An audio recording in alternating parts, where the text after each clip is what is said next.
Hello and welcome back to Canada Pension Guide.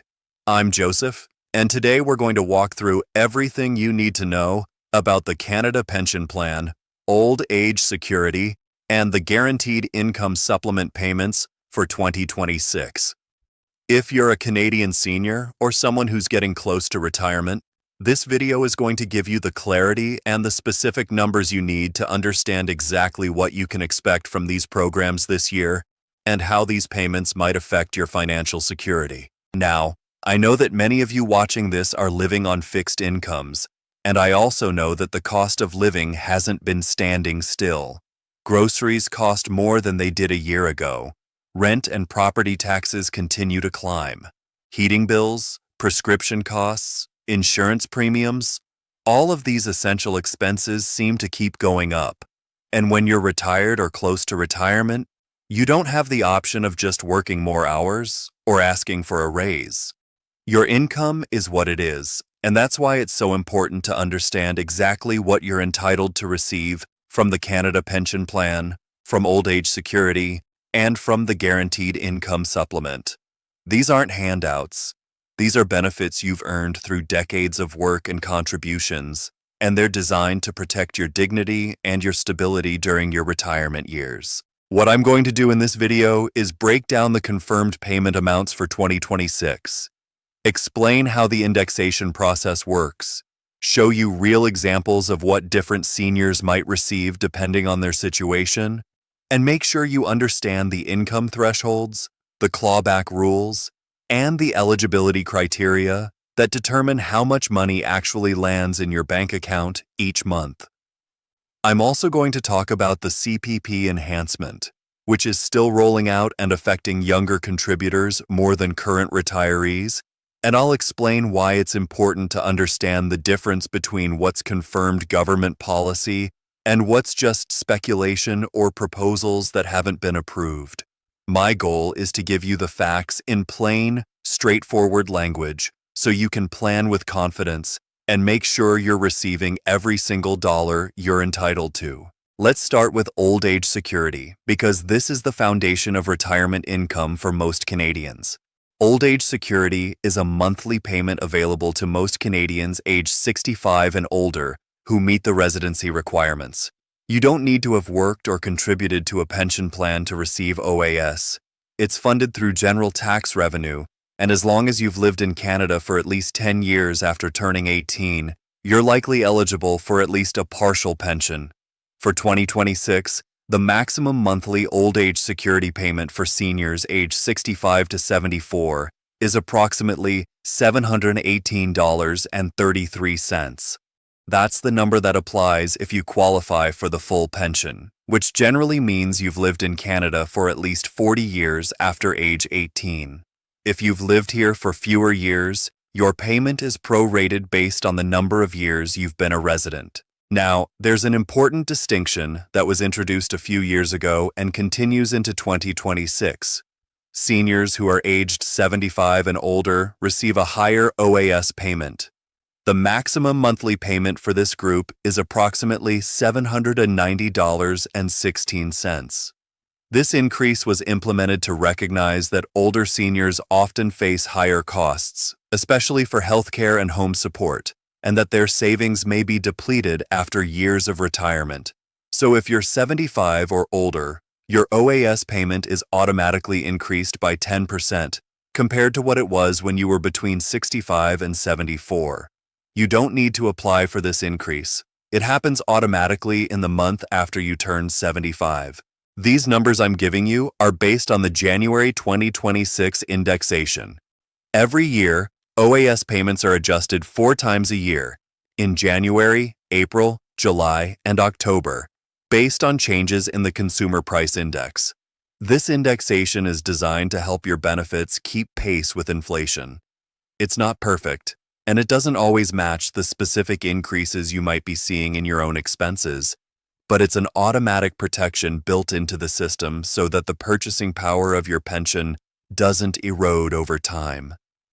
The January 2026 increase reflected the inflation rate from the previous year, And while inflation has been moderating compared to the peaks we saw in 2022 and early 2023, costs are still higher than they were a few years ago, and that's why these indexation adjustments matter so much. It's also critical to understand that old age security is subject to a clawback if your individual net income exceeds a certain threshold. For 2026, that threshold is approximately $90,997. If your net income is above this amount, you'll have to repay some or all of your OAS through what's officially called the OAS recovery tax. The repayment rate is 15% of the amount by which your income exceeds the threshold. So for example, if your net income for the year is $100,997, that's $10,000 over the threshold, and you would repay 15% of that $10,000, which is $1,500. This repayment is usually deducted directly from your monthly OAS payments starting in July of the following year, once the government has processed your tax return. If your income is high enough, it's possible to have your entire OAS payment clawed back.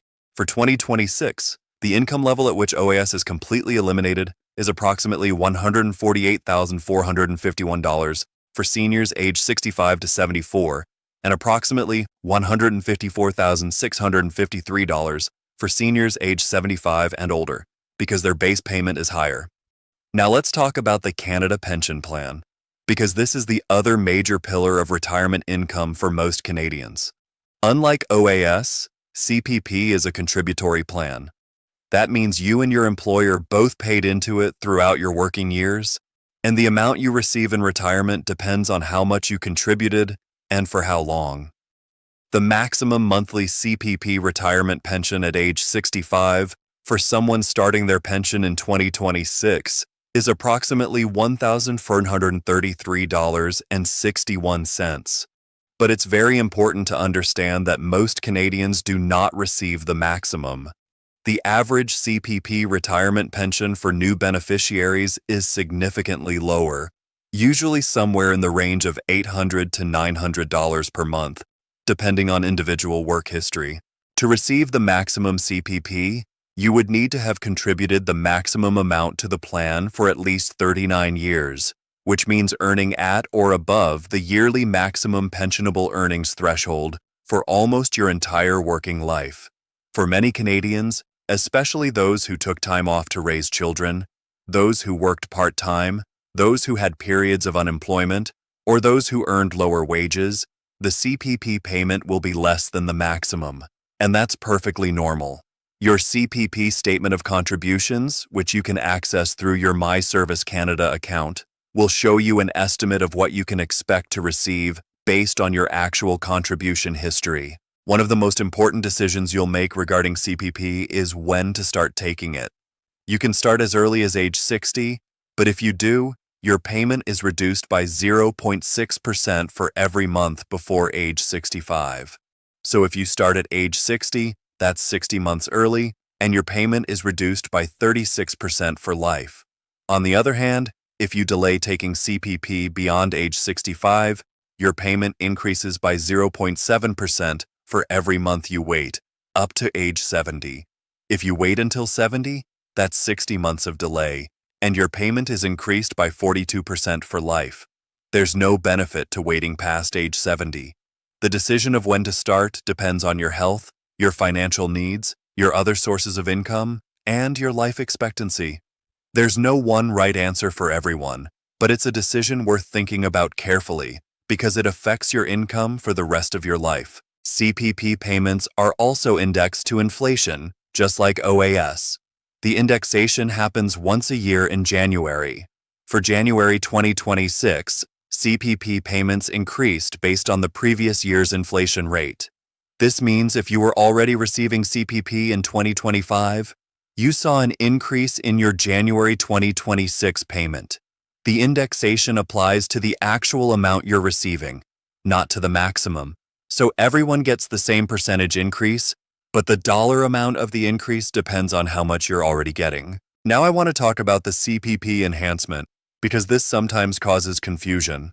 The CPP Enhancement is a gradual change to the Canada Pension Plan that began in 2019 and will be fully phased in by 2025 for contributions and by around 2065 for full benefits. The enhancement increases both the amount workers and employers contribute and the amount of retirement income the plan will eventually provide. However, this enhancement primarily benefits younger workers who are contributing more over their entire careers. If you're already retired or close to retirement, the CPP enhancement will have little to no effect on your pension amount. You contributed under the old rules for most or all of your working life, so your pension is calculated based on those contributions. The enhancement is designed to help future retirees replace more of their pre-retirement income, but it's not going to significantly change the payments for people who are already receiving CPP in 2026. Let's move on to the Guaranteed Income Supplement, because for many lower-income seniors, GIS is absolutely essential. The Guaranteed Income Supplement is a monthly non-taxable benefit paid to OAS recipients who have little or no other income. You have to apply for GIS. It's not automatic like OAS, but once you're approved, it's renewed every year, as long as you file your tax return on time. The amount of GIS you receive depends on your income and your marital status. For 2026, the maximum monthly GIS payment for a single senior is approximately $1,086.88. That's in addition to OAS. So a single senior with no other income receiving both the maximum OAS and the maximum GIS would get around $1,805 per month in total if they're between 65 and 74, or around $1,877 per month if they're 75 or older. For seniors who are married or living in a common law relationship, the GIS amounts are different. If both you and your spouse or partner receive OAS, the maximum GIS for each of you is approximately $654.30 per month. If your spouse or partner does not receive OAS, perhaps because they're not yet 65 or they don't meet the residency requirements, then your maximum GIS is approximately $1,086.88, the same as for a single person. There's also an allowance available for lower-income Canadians aged 60 to 64 whose spouse or partner receives GIS, and an allowance for the survivor, which is for lower-income Canadians aged 60 to 64 whose spouse or partner has died. These allowances are also indexed and adjusted each year. The key thing to understand about GIS is that it's income tested. Your GIS is reduced as your other income increases. For single seniors, GIS is reduced by 50 cents for every dollar of income you have beyond your OAS. For couples, the reduction rate depends on the type of income and whether one or both receive OAS, but the principle is the same. The more income you have, the less GIS you receive, until eventually your income is high enough that you're no longer eligible. For 2026, the income threshold at which GIS is completely eliminated for a single senior is approximately $21,624, not including OAS. For couples, the thresholds are different and depend on their combined income.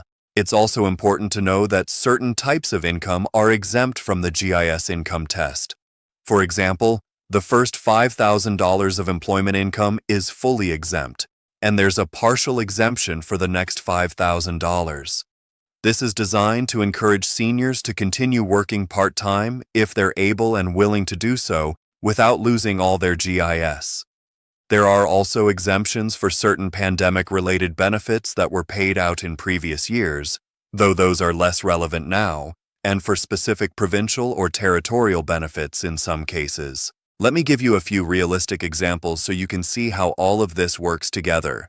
Let's say you're a single senior, age 68, and you worked most of your life but not always at high wages. You receive a CPP payment of $850 per month and the full OAS of $718 per month. Your total income from these two sources is $1,568 per month, or $18,116 per year. Because your income is relatively low, you would also qualify for GIS. Your GIS would be reduced based on your CPP income. Using the 50% reduction rate, your CPP of $850 per month or $1,200 per year would reduce your maximum GIS by approximately $5,100 per year, or about $425 per month. So your GIS would be approximately $662 per month. Your total monthly income would be $850 from CPP, $718 from OAS, and $662 from GIS, for a total of around $2,230 per month. That's about $26,160 per year in total benefits. Now let's say you're a married couple, both age 70.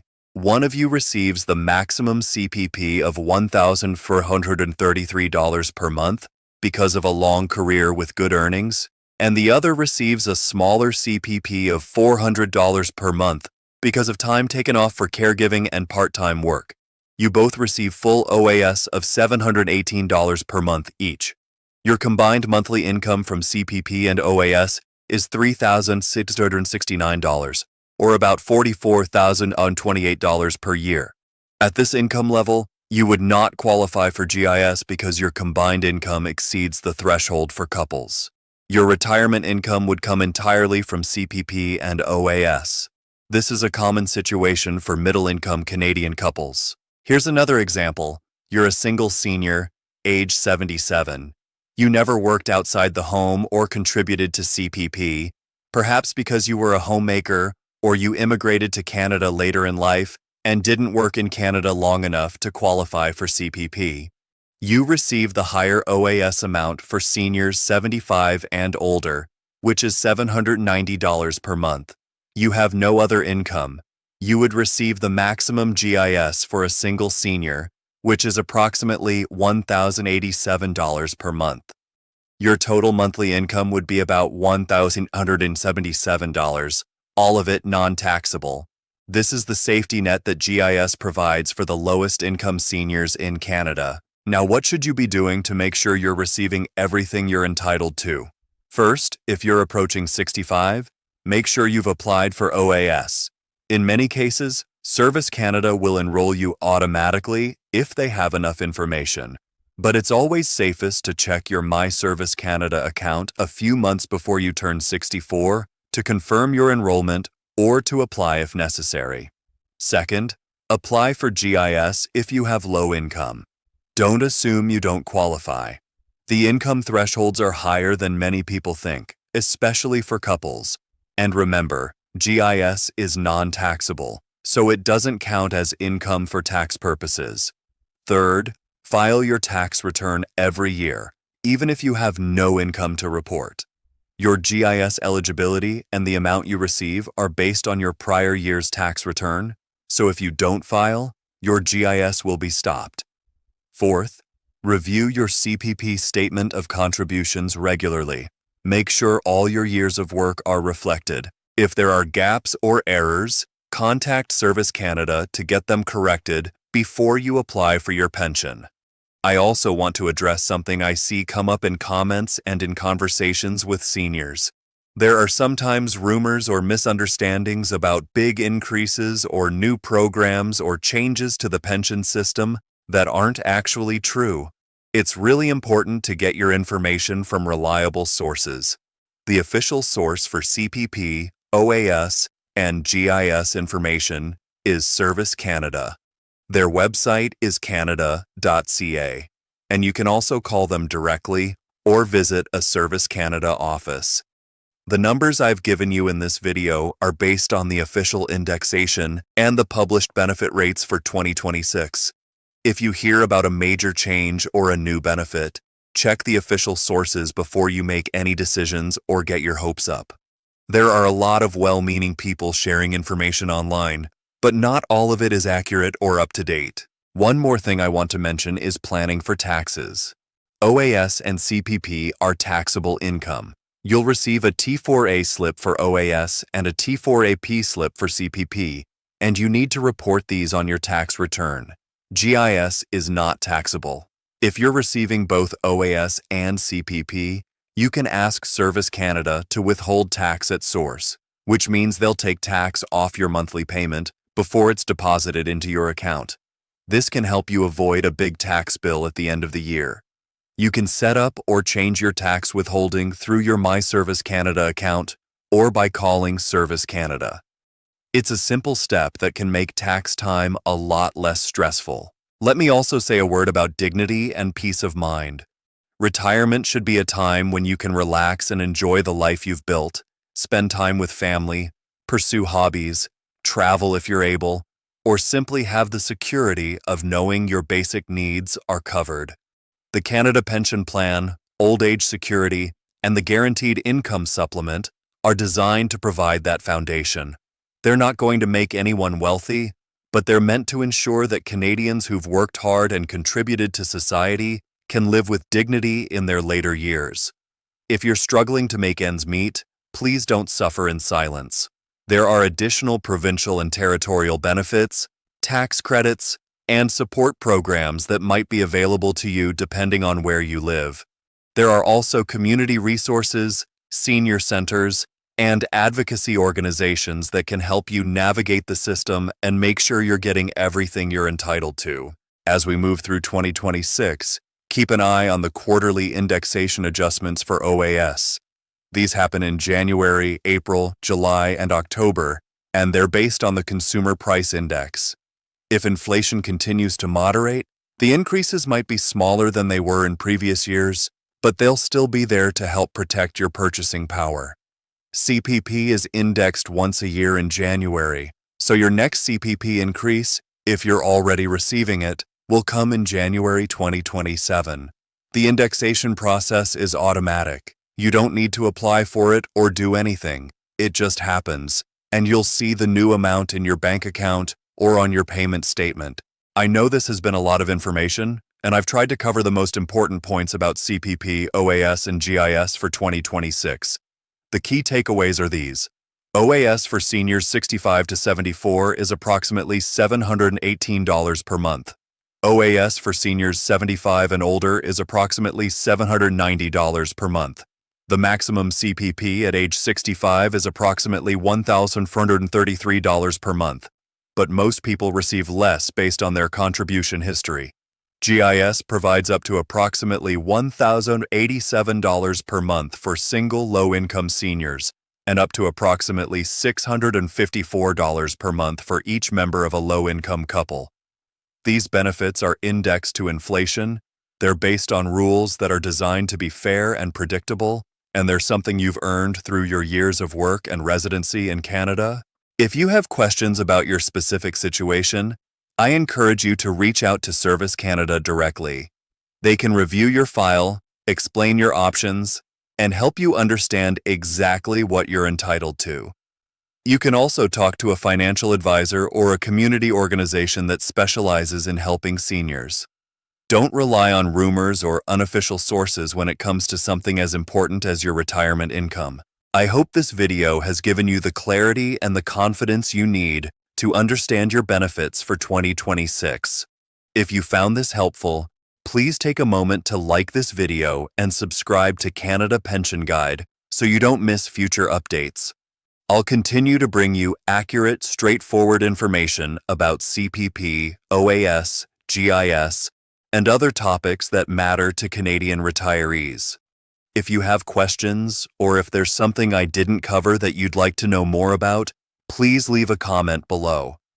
I read every comment, and your questions often inspire future videos that help not just you, but many other viewers as well. Thank you so much for being here and for trusting me to help you navigate these important topics. I'm Joseph, and I'll see you in the next video. Take care, stay informed, and remember that you've earned these benefits. Make sure you're getting every dollar you deserve.